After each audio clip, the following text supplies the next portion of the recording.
So here we are on a Tuesday night, and we're going to talk about becoming unstoppable.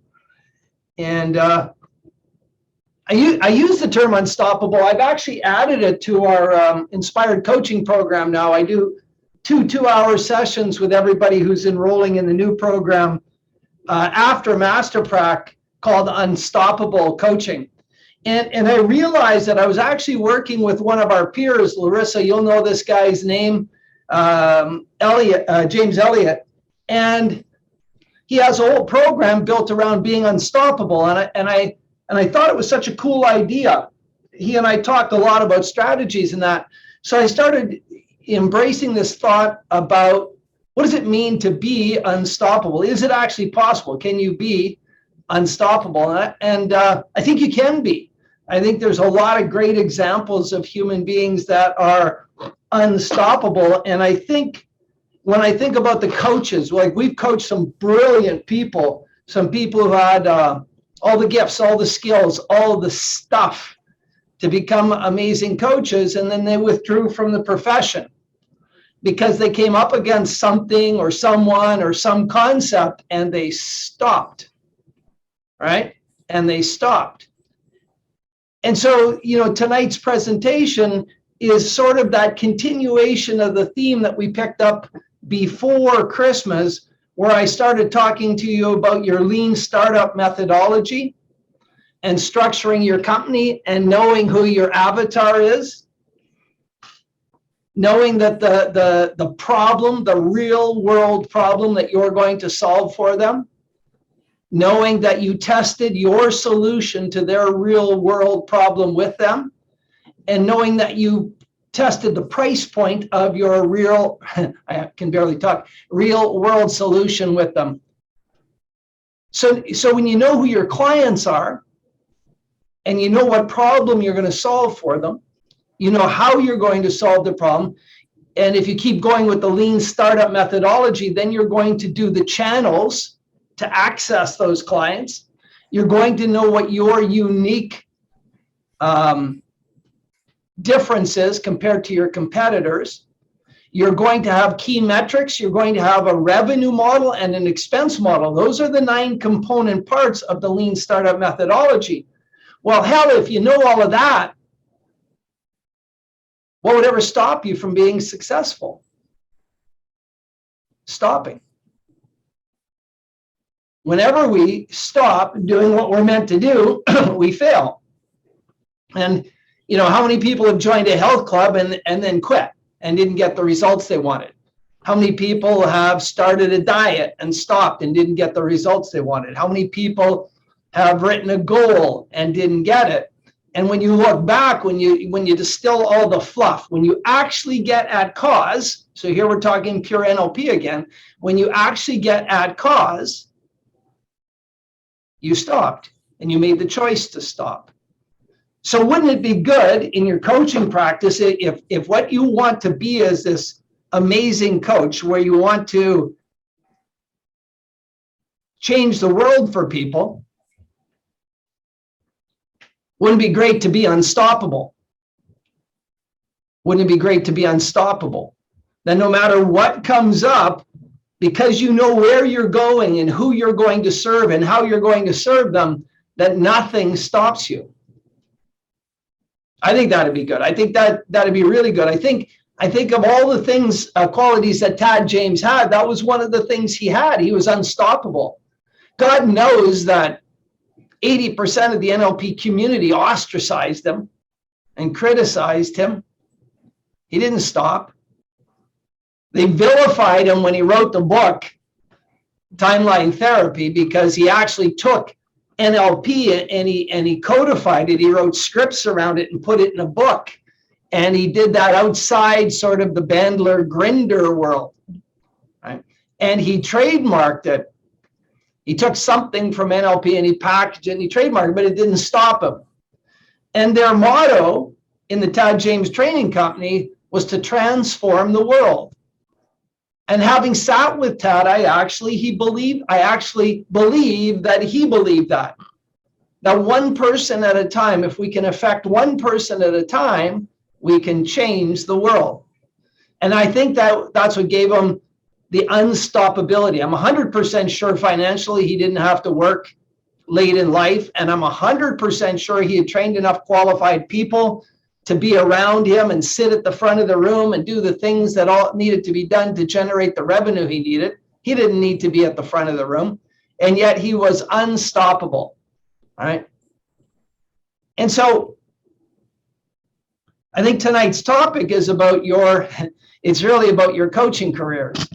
It's not about being stoppable or unstoppable. It's about where do you want to go with your coaching career. And the only way you'll get to your destination is by being unstoppable.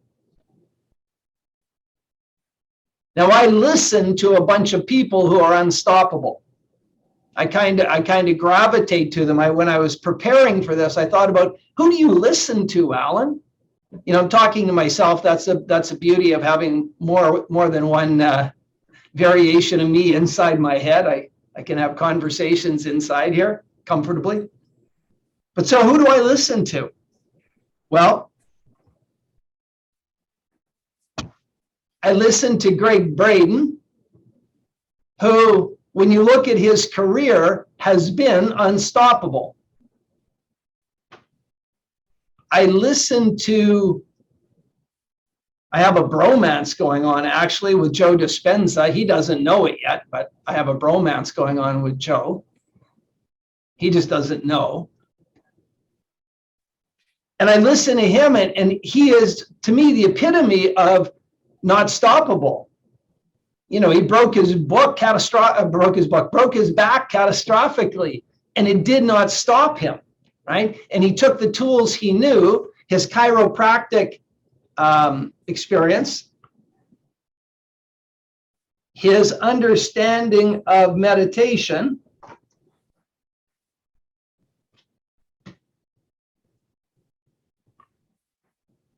and his belief in the human's capacity to heal themselves.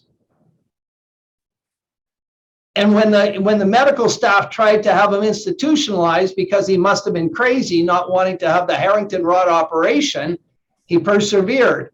And of course, those of you who follow Joe Dispenza know the rest of the story.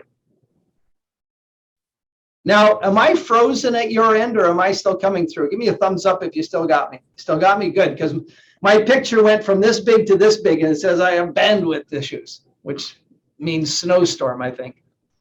Yeah, and Joe Dispenza made a commitment on that bed as he self-healed. He said, if I can heal this, I'm going to dedicate the rest of my life to sharing this, to scientifically research and share this human capacity to heal, and he's done it. He is the epitome, to me, of unstoppable. And he's a very, what I would call, gentle, sophisticated unstoppable, because I'm going to share another form of unstoppable that is not sophisticated and gentle, right? And that's Joe Dispenza to me. Bruce Lipton is unstoppable in his thinking, right? He's constantly moving forward and advancing it. And since that whole experience, now I name guys. I asked you guys for female reference points. I need more female reference points in my teaching. In my own learning, and I'm open to reading and learning everything. But I'll give you another example of a guy who's not stoppable, who's unstoppable. David Goggins. If you want to understand what unstoppable is at the extreme, okay, I know all of those. I know Lynn McTaggart. I know her work well. If you want to know the definition of unstoppable at its not genteel, not sophisticated end, it's David Goggins. All right. And he is still unstoppable. It's just so abrupt. It's so aggressive. It's so aggressive that it turns a lot of people off. But to learn from him, there's something to be learned there for me. When I listen to him or Joe Dispenza, when I hear both of them talk, I hear unstoppable people. I hear unstoppable people. And if you've listened to any of Goggins, I've listened to quite a bit of his, I'll call them rantings. They're not really teachings. They're teaching in a ranting form. And I've read and listened to his book, You Can't Hurt Me. He actually hears inside his head when he comes up against something that's about to stop him, a saying from Navy SEAL Bud's training, who's going to carry the boat? And then the second thing he hears in his head is, I am. And then he just takes another step, or he lifts another weight, or he does whatever he does, right? And so these people are quintessentially unstoppable people. I think, in fact, I know that Oprah Winfrey would be a good example of an unstoppable human being. I don't know that there would be an obstacle that could come in her way that would stop her, all right? And so I name drop. That's not even sharing names. That's pure unadulterated name dropping. And I do that because I think it's important to have guides, if you will. They're not mentors, they're guides. I don't know them, so they're not my mentor, but they're guides. And I think it's good to have guides on this journey. People who epitomize the kind of person you want to be. The kind of person you want to be. So just after Christmas, we did the 3 I's in values. We took a piece of paper, we drew 2 lines, creating 3 columns. And in the first column, I asked you to write the words I am, and then all the things you say about yourself. I am. Right? And we had this long list. And then in the second column, I asked you to write the words I do, and then write all the things. All the things and all the things that you do during the day. And then in the third column, I asked you to write your 10-year or 20-year, some image out in the future when you are being the person you want to be. I want to be, and then write that person down. And we talked about that gap between the I am and the I do. And the farther away those 2 sets are, the more problematic it is. And I'm going to suggest to you strongly that the I am is more unstoppable than the I do, if that makes sense to you. And the closer those come together, the more unstoppable you become. When your I am statement and your I do statement start to overlap, if they're like 2 Venn diagrams and they're overlapped completely, you become more and more unstoppable. And when those 2 are overlapped and the I want to be column is so powerful that you can't stop, you're unstoppable going there, then you become unstoppable. So in NLP, you guys all know I love the NLPize everything. I see things through an NLP lens that makes my life simple. No matter what I read or hear or study, I turn it into a statement about, I reframe it in how I can express it using NLP terms. I'm not for a moment suggesting that something Joe Dispenza says is NLP. I just reframe it and say it in NLP way. I understand it in an NLP context.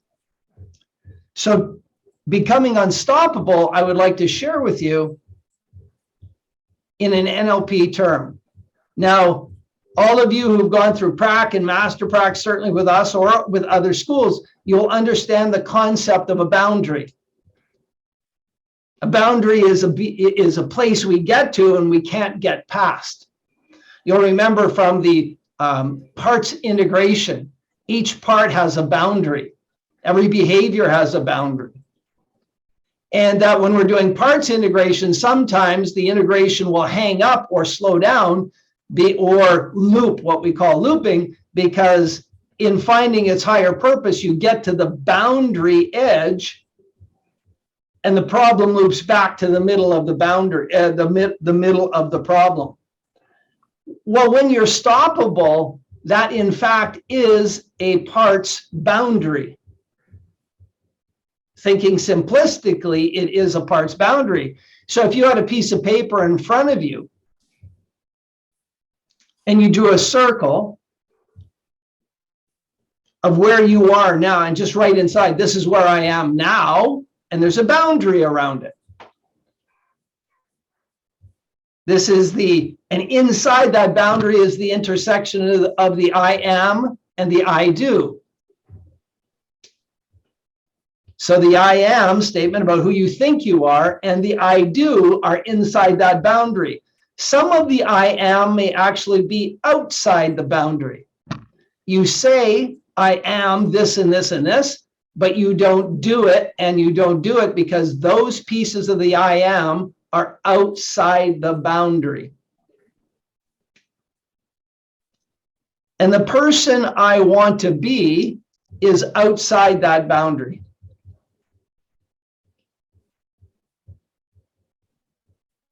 And if you're unstoppable, you will go through that boundary easily and effortlessly. But if you have become stopped at some time in your progress as an NLP coach, I'm just only talking about as an NLP coach, it's because you've come up against the boundary. So I think it's interesting to discuss what might be inside the boundary. Well, of course, it's secondary gain. Secondary gain is inside the boundary. And again, talking in Joe Dispenza language, the unknown is outside the boundary. And sometimes we're more afraid of the unknown than we are excited by the challenge of going out there, right? So inside the boundary, we have secondary gain. And so when you look at your I am statement, what you say about yourself, look at what pieces of your I am are actually outside your boundary, that you're not actually being when you say I do. All of your I do's are inside your boundaries. Some, potentially all of your I ams are inside your boundary, but potentially some are outside your boundary.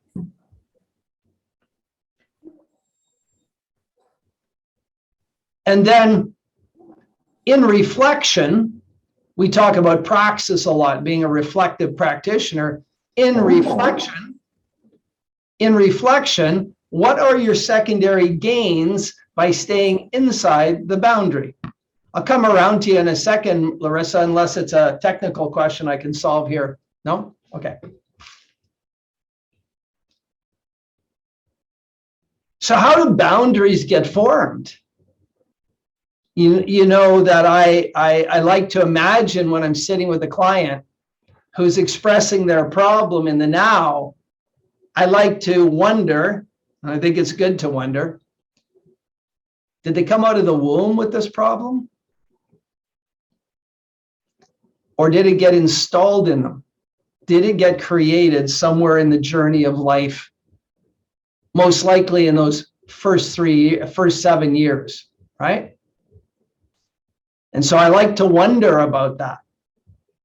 So when you think about a boundary, your boundary, most importantly, because it's you who wants to be unstoppable. When was that boundary created? Now, I think it's a fallacy.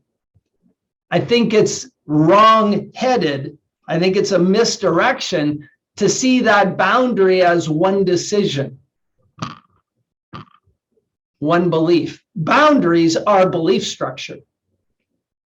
Right? I can't do that because that means you don't believe you can be outside your boundary.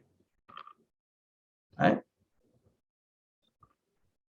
And so a boundary is actually a belief structure. But I think it's wrong thinking to think that a boundary is made from one belief.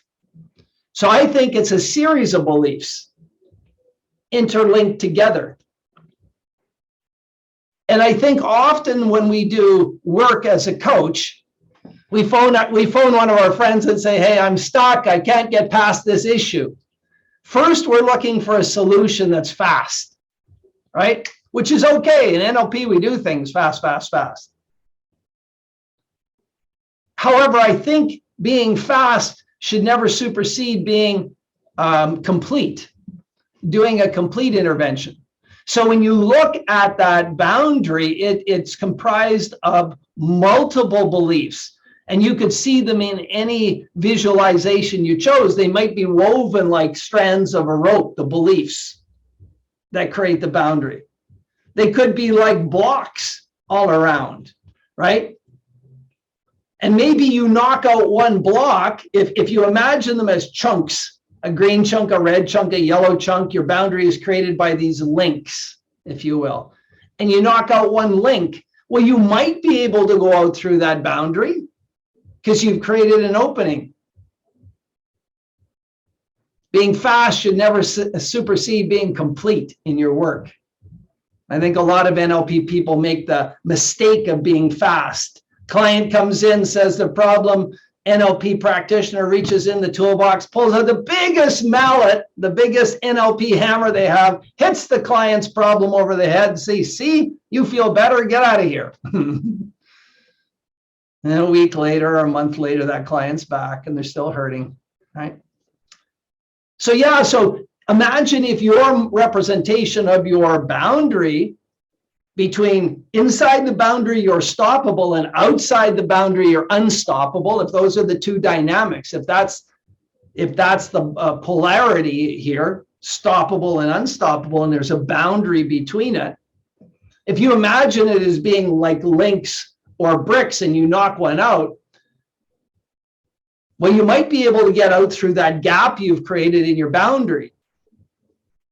But beliefs come from decisions, and decisions come from doing our very best in an adaptive manner in response to our environment. Remember, every behavior results from an adaptation. So if you have a boundary that constrains you, holds you unstoppable, right? If you have a boundary that keeps you stoppable and you want to be unstoppable, I doubt that it's a single belief. I'm going to suggest to you it's a multi-belief strand, because you're all NLP Prax, Master Prax, or trainers. You've all done a lot of work. And so if you're stoppable right now, this boundary is significant, at least in its capacity to hold you back. I would prefer to think of that boundary as being a woven, like a rope or a steel braid around it. And when you clear one belief, you make the boundary weaker. You make the boundary weaker.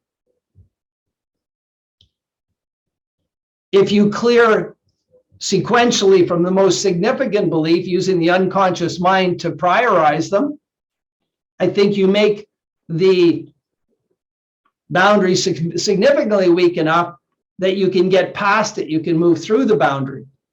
Now, I'm talking about boundaries that are significant. They're holding you back from being unstoppable. All right. So the question you might ask, now, presupposing we understand part or some of the structure of the boundary, is what might compel you to go beyond the boundary? What might compel you to go beyond the boundary? I don't think at my age, I can't wrap my mind around it. So I'm not saying it's right or wrong. I'm just saying I can't wrap my mind around money motivating me outside the boundary to be unstoppable. I've seen too many coaches write too many plans, and they were all about money, and they always got stopped. That's just me. Okay, I'm telling you my thing. And I watch guys like Luke Hawkins make a lot of money, but at the end of the day, I don't think that's his driver. I don't think that's what it took him from inside his boundary to outside the boundary. There has to be more, right?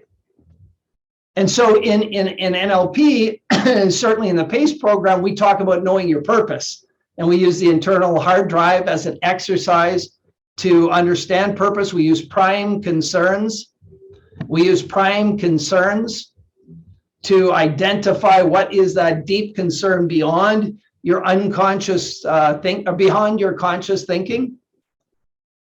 So could it be purpose that would drive you through or compel you to challenge that boundary so you can become unstoppable? It could be. It could be. But what does purpose give us? What does purpose give us? When we know our purpose and we live our purpose, what does it give you? I'm going to suggest it gives you a chemistry that's addictive. Well, I think it gives you a chemistry that's addictive. A good chemistry. Larissa just posted that people do more towards their pain. Well, it's a complex issue because pain produces a chemistry that we get addicted to as well, right? Men who have anger management problems, we can solve it, but when you spend time with them and you graft the rush of cortisol and adrenaline and norepinephrine when they get angry, it's an addiction. So problems are very addictive, and we know the problem. The devil we know, right? And so certainly Dispenza and Robbins and those guys say we're addicted to our problems, and we are chemically. But also, when you have purpose and you're living your purpose, you get a chemistry that's positive, it's rewarding, and it's uplifting. And I think that chemistry, that would compel you to move up and challenge the boundary and go through it. I believe that's the only thing that can move you through the boundary. Logic can't, business plans can't, grandiose vision statements can't, because they're only 7% of the equation. They have to come with physiology and tonality, right? And somebody posted, how does this correlate to values? Well, I think there's a direct correlation to values. And I think that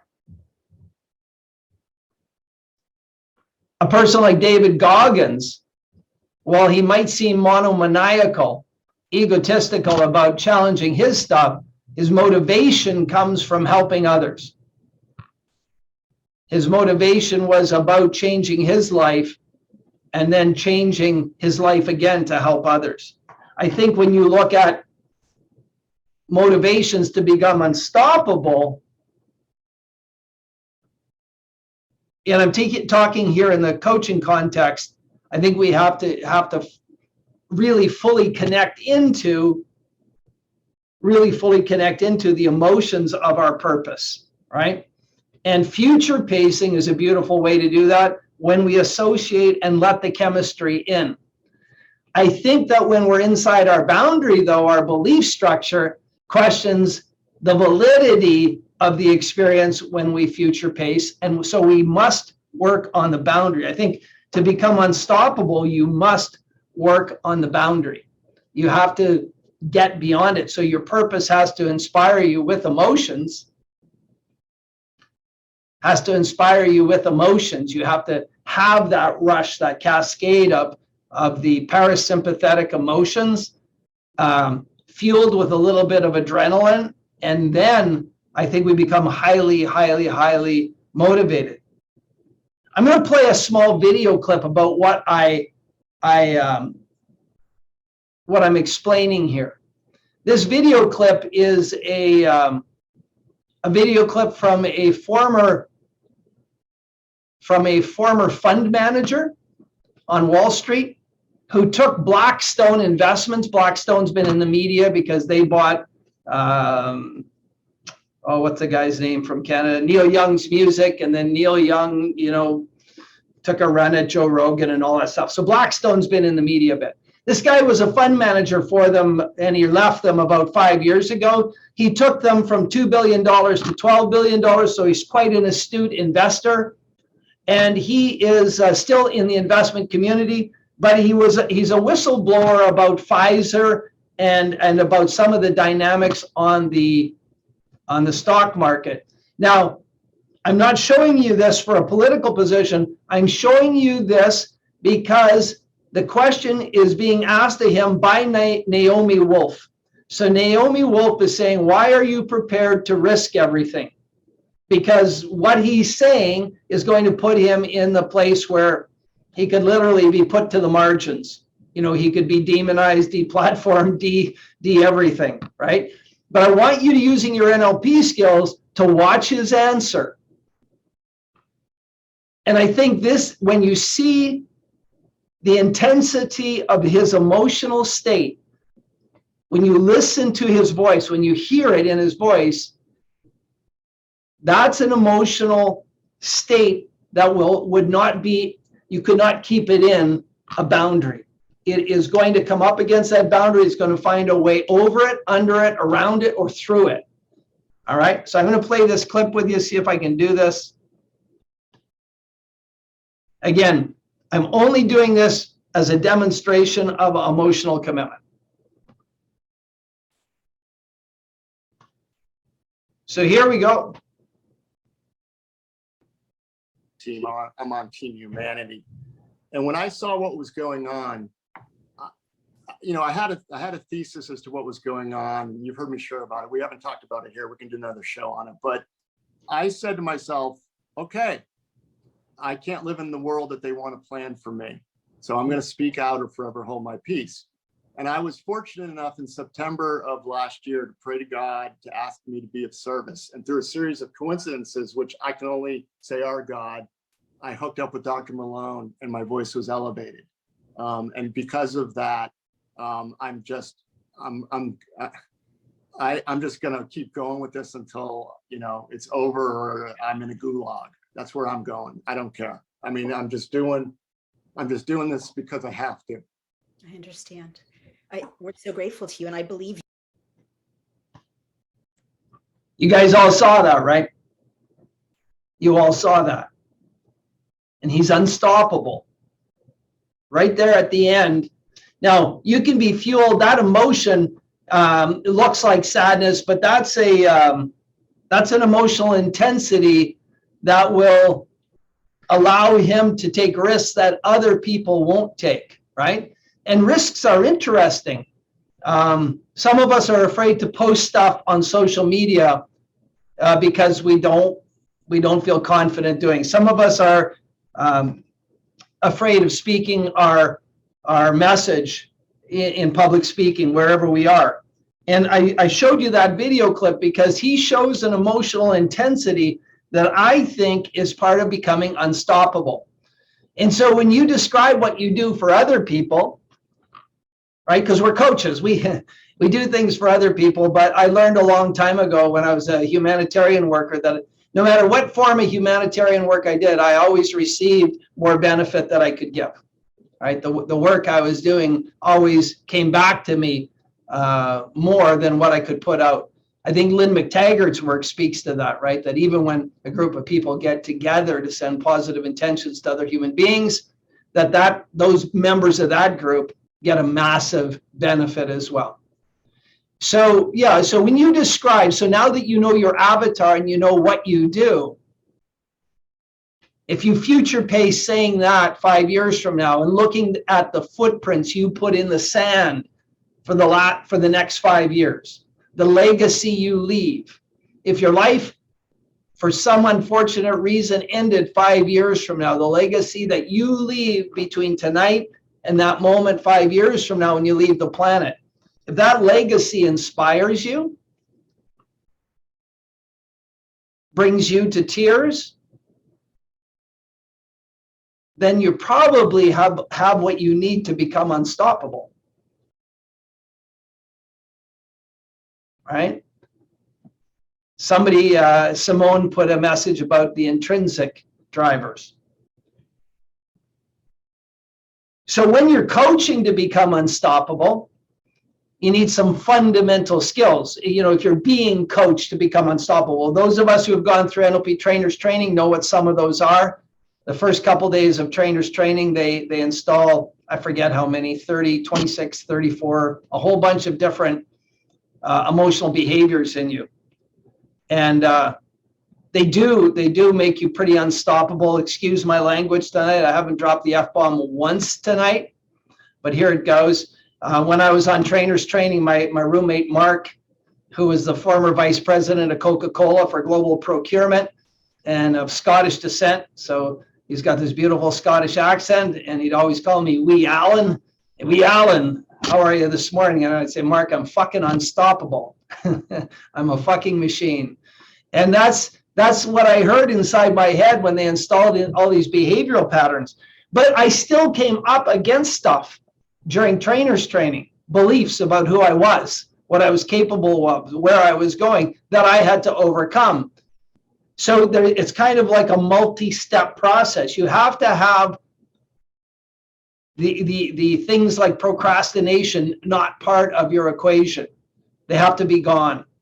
And then you when you no longer procrastinate, when you just come up against the things and decide, okay, I need to deal with this. And then with our peer group here, if you need assistance, you reach out and say, I'm inside a boundary, instead of saying I'm up against a belief.